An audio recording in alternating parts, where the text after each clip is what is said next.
Perkenalkan, nama saya Fitra Maulana dengan NPM A1A021099 dari Prodi Pendidikan Bahasa dan Sastra Indonesia. Di sini saya akan menjelaskan materi filsafat tentang aliran-aliran dalam filsafat. Bangku sedikit sampai segula katamu.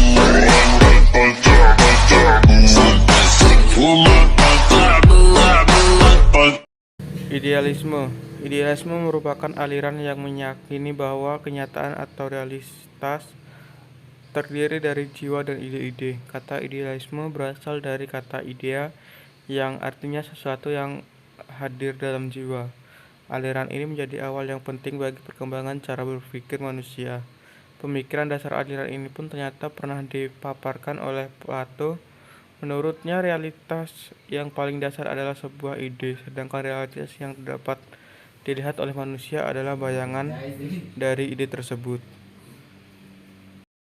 Pemikiran ini tentunya memandang realitas yang tampak sebagai sesuatu yang tidak penting dan hanya dapat diterima jika realitas tersebut dikaitkan dengan ide-ide.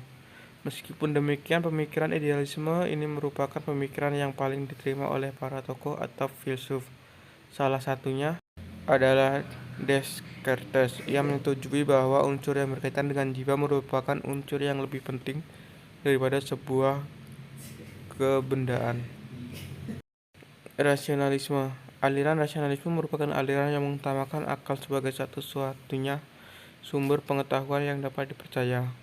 Bagi para tokohnya, akal merupakan aset terpenting yang dimiliki oleh manusia untuk menemukan, memperoleh, hingga menguji sebuah pengetahuan. Mereka juga meyakini bahwa akal memiliki kemampuan untuk menyelesaikan berbagai masalah dalam hidup. Segala permasalahan dapat diselesaikan dan dipecahkan melalui akal. Tokoh yang terkenal pada aliran realisme adalah René Descartes. Ia memiliki julukan sebagai bapak filsafat modern.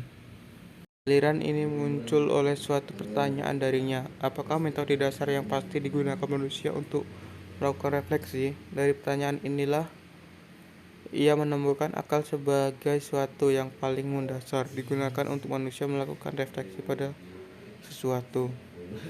Imperialisme. Aliran yang satu ini berfokus pada pengalaman yang dimiliki seseorang sebagai sumber dari pengetahuan.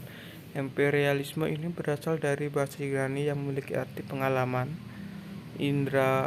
indrawi atau pengalaman observasi melalui panca indera.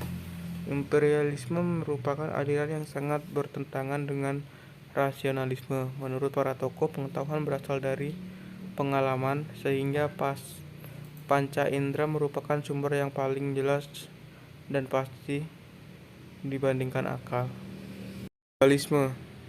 Dualisme merupakan aliran yang menyebutkan bahwa realitas itu terdiri dari dua akar yang berlainan dan bertolak belakang.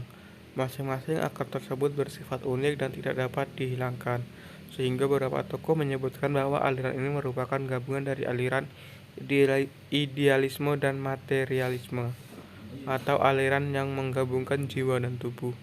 Tokoh yang membentuk pemikiran ini adalah Thomas Hayden.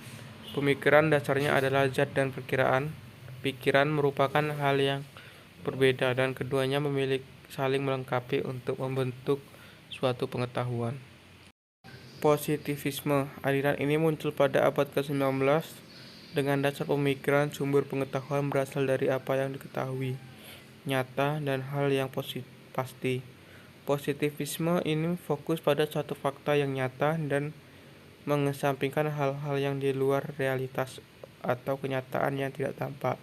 Aliran ini dekat dengan imperialisme yang sama-sama meyakini pengetahuan berdasarkan pengalaman yang didasari oleh indrawi. Menurut para tokohnya, manusia tidak akan pernah mengetahui sesuatu lebih dari apa yang mereka lihat dan temukan yang didasarkan pada fakta-fakta yang nyata. Manusia tidak akan mengetahui suatu di balik fakta tersebut jika mereka tidak melihatnya. Tokoh yang melahirkan aliran ini adalah Henry de Saint-Simon, lalu dikembangkan oleh muridnya Auguste Comte. Dasar pemikirannya adalah untuk memahami suatu pengetahuan Manusia harus menarik hubungan sebab akibat, hingga hukum-hukum yang membentuk pengetahuan tersebut. Dalam proses inilah manusia akan menemukan fakta yang nyata pada pengetahuan tersebut.